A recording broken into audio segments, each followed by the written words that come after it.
Guardian? Eyes up, Guardian.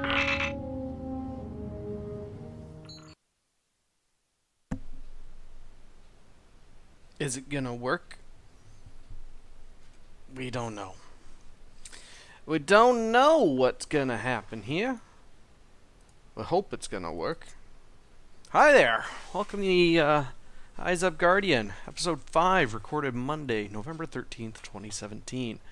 It's been a while. We've not done a show in a few months now. Why is that? Yeah, it's kind of fallen off. And I felt bad about it. I've been telling myself, oh, I need to get back, need to start recording, need to start talking about things. Destiny 2 specifically, but what do we have to talk about Destiny 2? Well, if you crunch up a couple months into 1.5 hour block, you got a little bit to talk about. But if you're going week to week, not so much. The game's only been out 3 months now, and we're hitting a content drought, a real bad content drought. We have nothing. Raids come out, been beaten. Prestige modes come out, been beaten. Same for Nightfalls. Trials is a huge cluster and a pain in the butt. But let's not complain, because there's plenty of that going on in the subreddit, which makes me hate it. Instead, let's talk about the positive. What is it that we have coming out? What are some things to look forward to? What are some things that we sorry. I decided to tinker with settings and see if we could improve quality, and apparently every one of my changes has just resulted in nothing but agony and OBS just crapping the bed because my computer can't handle it.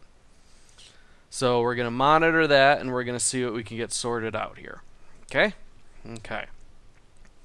So since we last talked, the game has come out on PC. Seems to be pretty well received, except for a few features that seem to be missing. Notably, there is no area chat and no clan chat, and inviting people, you have to add strangers to your Battle.net friends list, and it makes no sense whatsoever. So, good job, Bungie, for releasing a broken system.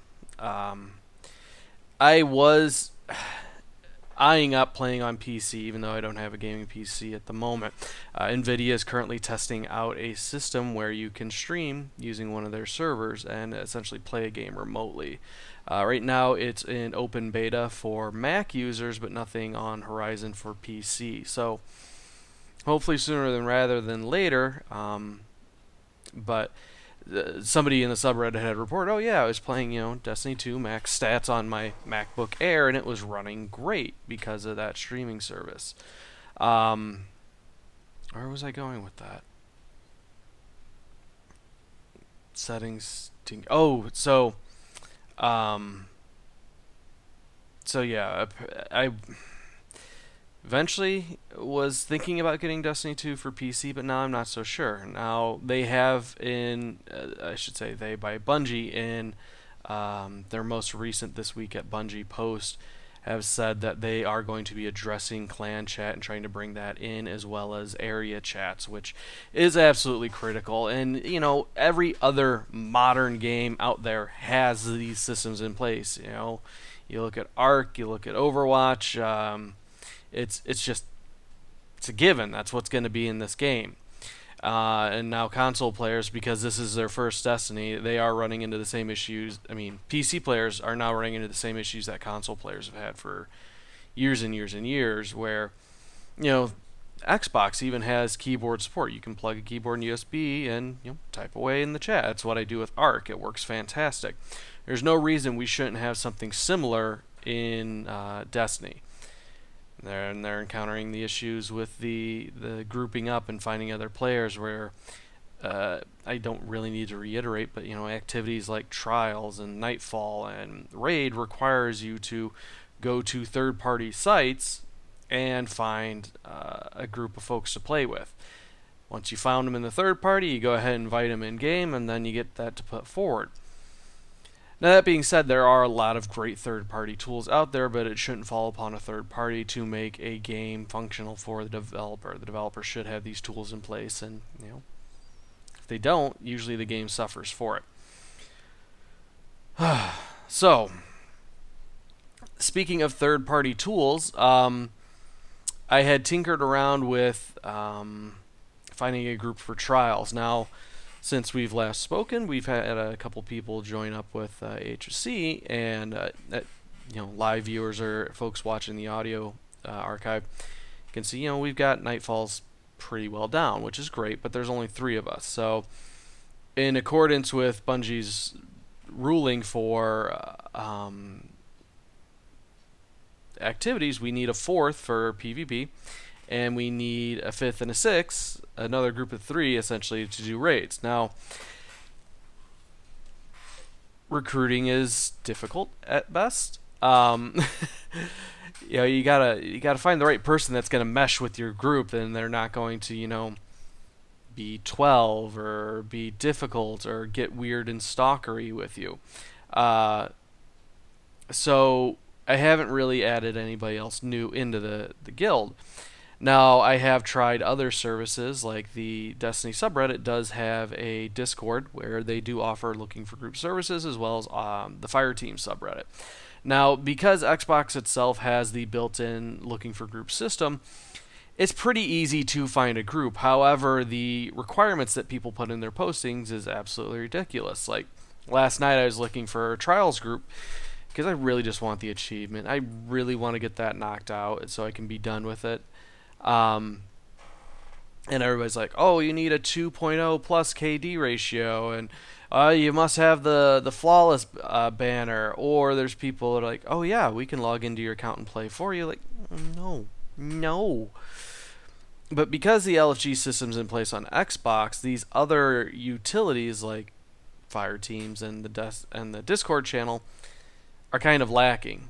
And I was hoping that by going through, the subreddit is where the more enthusiastic players go. It's definitely where a lot of the bitching happens, but that's because these people are so engaged in the game.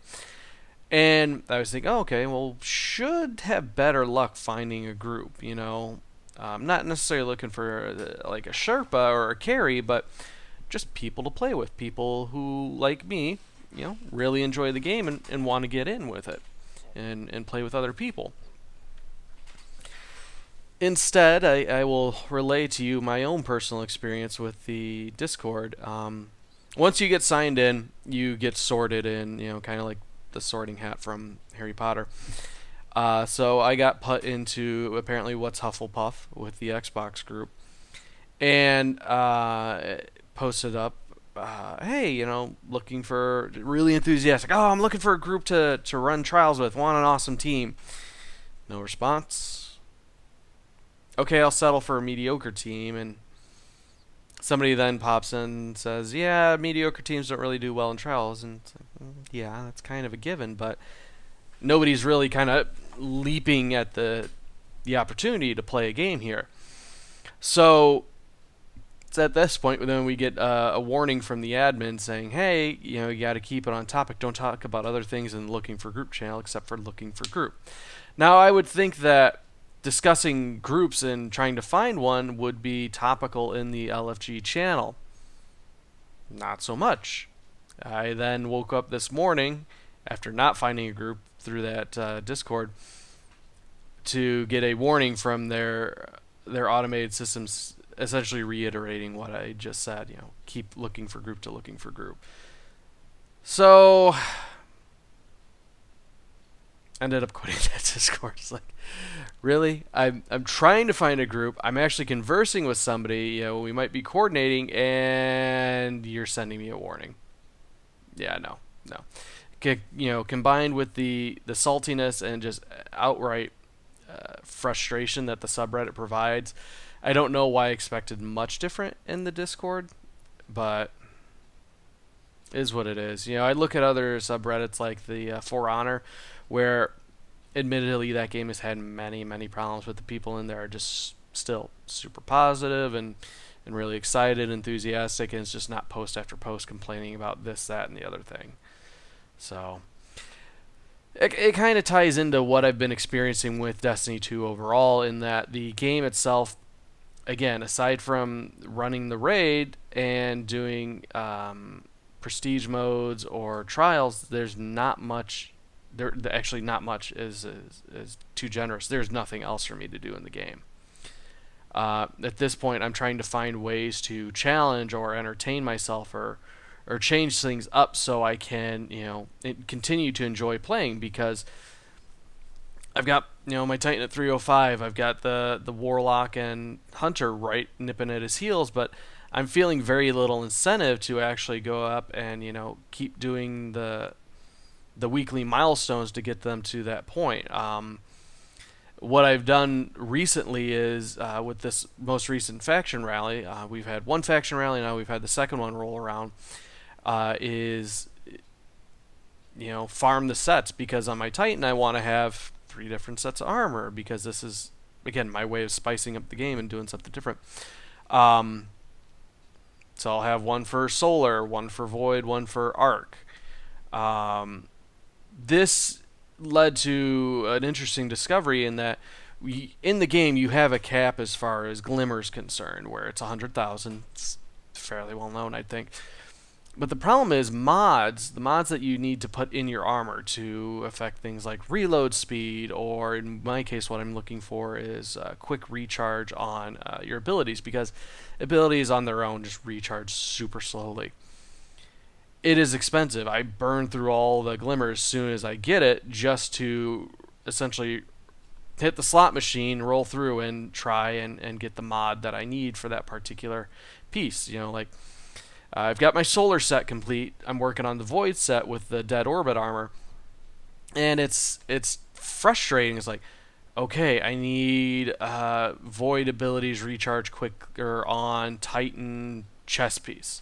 So not only do I have to narrow it down by class, I need to narrow it down by armor piece, and it's I guess it's a carrot on the stick, but it's not what I'm after. It's padding out the game unnecessarily. So what is Bungie doing to offset this, to bring new content to the game? Well, nothing too soon.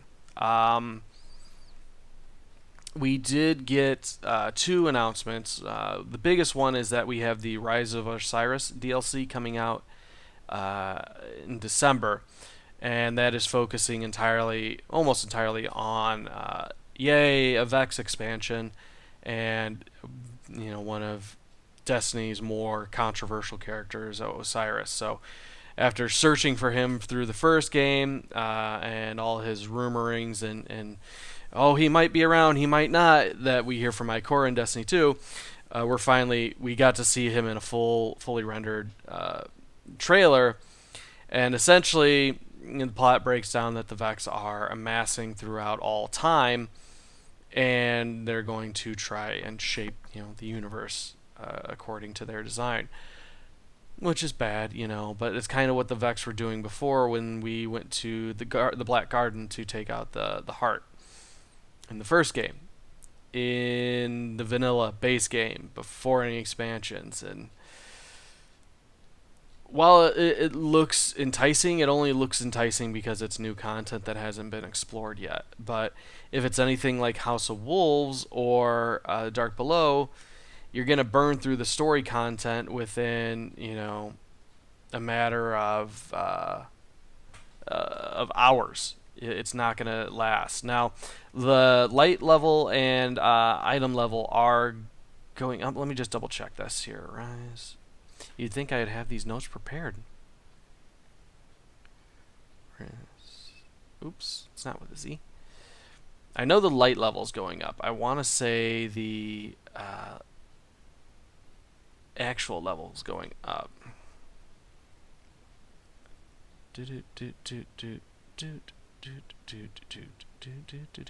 So yeah, it's coming out December 5th.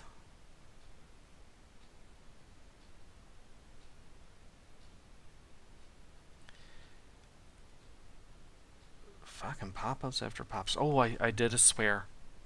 Oh, I did a swear. That's not good.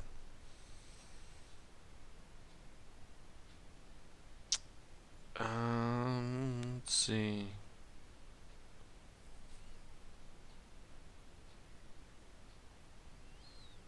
So we're getting new stories, new patrol space, which is the Infinite Forest on Mercury.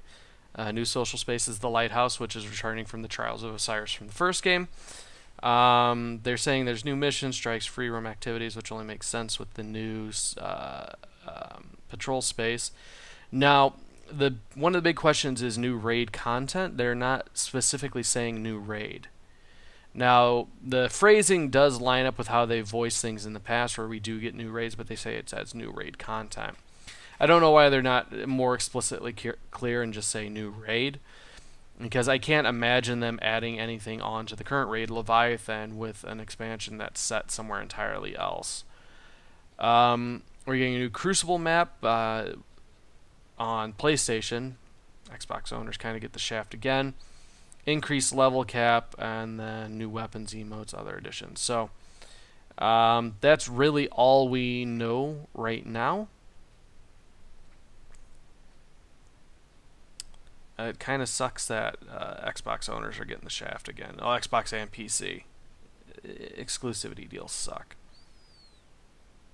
The one thing that is, kind of interesting is that, I shouldn't say interesting, there is a selfie emote that your Guardian will go ahead and take out a camera, and it swings around. They're like taking a picture while everything's blowing up behind. But it's a wait and see type of thing. I'm not expecting much from it. I think that the Taken King, if we get something kind of like the Taken King, it will give Destiny 2 the overhaul it needs, like Taken King did for Destiny 1, but I don't think we're going to get that this time around. But as more details come out, we'll cover it some more. But the more interesting bit was at one of the more recent conventions. They did show a roadmap as far as what's going to be happening to the game throughout the next several months. Now, in this, they did, I'm just going to kind of hit bullet points here. They did state that the live team is going to be taking over the management of the game. So, a development team handed off to the live team. Now, live team is the team responsible for really bringing about a lot of the greatness that came to the first Destiny. Namely, we had Rise of Iron, Taken King, and the Dawning expansions, which were just astounding, So, seeing that this team's going to be taking charge, it only gives me hope for what's going to happen in the game from here on out. But they laid out a series of goals. Essentially, they want to give us new reasons to keep playing the game. They're going to be redoing Iron Banner and the faction rallies. But they're breaking down the game into different seasons, as they're calling them here. So in year one here, we're going to have 4 different seasons, according to winter, spring, summer, fall. So the seasons will have themes associated with them.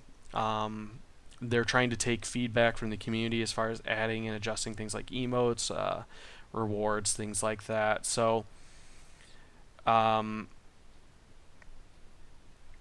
what they're trying to do is change up the meta of the game as each season rolls around. So the idea is that they want you to be able to just kind of show up and play when you want and not feel like it's mandated that you play all the time.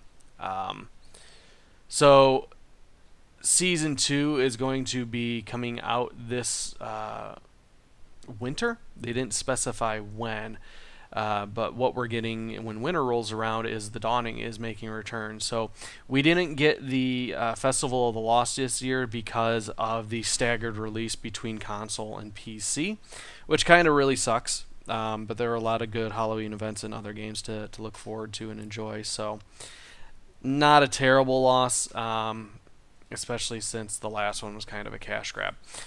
But the Dawning is going to be returning. They're saying that ice hockey will be a thing on the farm. You can now have snowball fights, and there's going to be a ton of new armor pieces, weapons, shaders. They're tinkering with the idea of emotes, but nothing definitive yet. And really, that's all we know at this moment. Like, the Dawning set looks really good, not as good as the first game. Like, for whatever reason, Destiny 2 for me is missing the mark as far as armor design is concerned. But the Dawning set looks a lot better than the other choices available to us thus far in the game. Iron Banner is being overhauled. So the big issue we had with Iron Banner rolling out the first time was that it just wasn't fun. There wasn't an enjoyable or meaningful way to play the game. Rewards were randomized. In the first game, you had a rep system, so you'd go talk to Lady Aphrodite or Lord Caesar Salad, and you would then get a set of quests to complete, like get X number of kills with heavy, get X number of kills with super. And when you got to, the idea was get up to rank 5 and rep, and then you could buy new pieces of gear from them. And the gear would rotate out, so like it would be a week-long event every month. So one month you would have like a helmet and arms. Next month you would have legs and chest. And it would rotate around, so you always had something to look forward to that, oh, we're going to get this entire set. The problem is that they went to the token system, which again is a giant slot machine in that you can get your entire set, but it is completely based on luck. In my case, I getting nothing but scout rifles and helmets. I couldn't get the full set on even one character, and a lot of other people had similar issues. So, they are going to be overhauling that, and they realize that the token economy is not always the best for everything. Now, that being said, we'll see if it actually does get changed over. But they're saying Season 2, there will be an ornament slot requiring an objective to unlock to show you completed a limited event objective, such as winning 10 Iron Banner matches, flawless in trials, etc. So we're getting one more Iron Banner that's going to be rolling down in this first season before Season 2 rolls out. There is some new gear, but we'll see. So beyond that here, we are in our second faction rally that has rolled around. We had one that showed up earlier. I wasn't too thrilled with it because it changed over. Again, a lot of the complaints I have are because I like the systems that were in place in the first game, and they just got completely overhauled in this one, but there's not any real meaningful variety to them. So with factions in the first game, they were always around. It wasn't a rally that would show up once a month. You just pledge your allegiance to a faction, you'd gain rep with them, and then you could go buy packages for like armor or weapons or chroma eventually. And it was a persistent thing. They are always around. This time around, it goes kind of like Iron Banner, where it's a token-based economy. And the idea behind the faction rally is that you pledge to a faction with one character and earn tokens for that faction. Now, the faction that earns the most tokens throughout the event will release a special weapon for their winning team.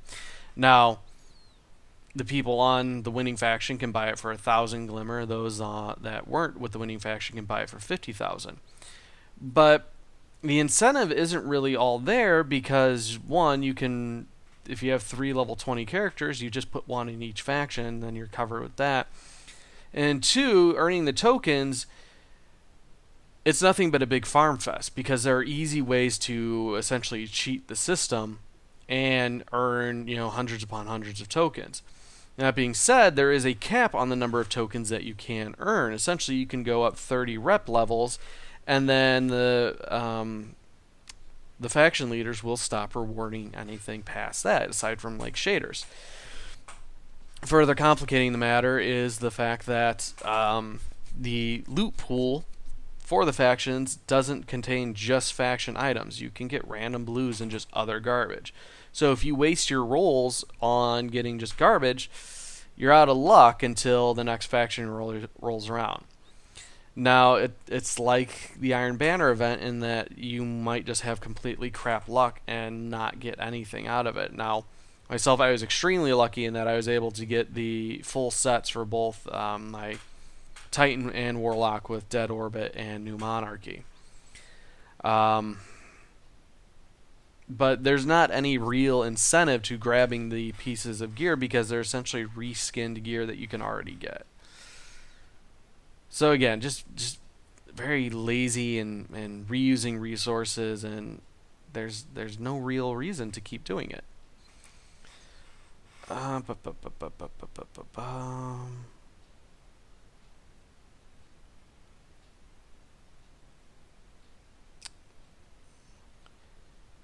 So they're saying that faction rally armor can be earned just by playing and representing your faction.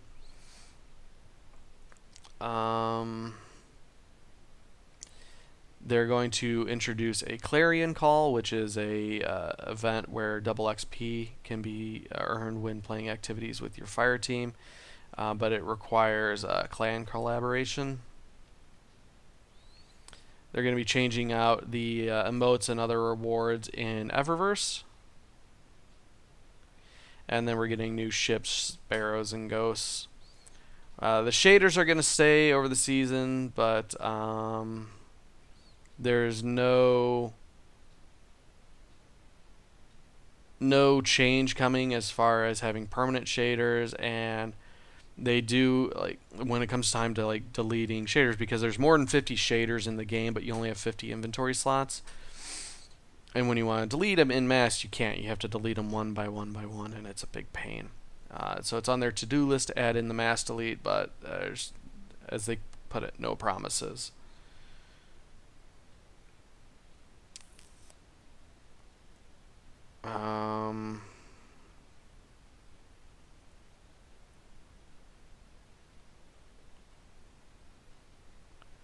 So clans are going to have a max level that allows smaller clans the chance to get fully leveled up and kind of compete with bigger clans. But really, that's kind of it. That's all they went over. So the Dawning will be nice. Rise of Osiris will be nice. But again, it's going to, like, as quickly as we devoured through a brand new game, it's disconcerting and doesn't show much promise as far as Bungie's ability to keep up with its player base. And when they go completely silent and don't, say, oh, here's what's happening, everybody gets irate. If you want an example, again, just go to the subreddit. So beyond that, if you are trying to get other people into the game, Target is doing a Black Friday sale where the game will be available for $30. So it's half the rate, and for $30, it's definitely well worth it. Beyond that, one thing I can recommend is Charlemagne. It's a bot that you can install on your Discord server, which will track essentially all of your statistics and pull them up in easy-to-use commands. So if you want to track your KD ratio, if you want to see what your Guardian's wearing, it's all available there, and it's pretty easy interface to get put in. So highly, highly recommend that. Otherwise, I'm thinking we're going to move the show on to Sundays, because Thursday my schedule's changing again, and long-time watchers will realize the schedule does change from time to time. So nothing in stone yet, but probably move that to Sunday so we get the show out on time. But otherwise, if you do want to support the show, head over to patreon.com/0and09. $1 a month keeps this thing alive. We are about halfway to our goal of getting a public RSS feed for this. So if everybody went in and pitched in $1, we'd already be over that, and you could have a public RSS feed for a podcast version of this. Otherwise, you can grab the private link from patreon.com/0and09, or head over to YouTube for the video version. Otherwise, we will see you next week.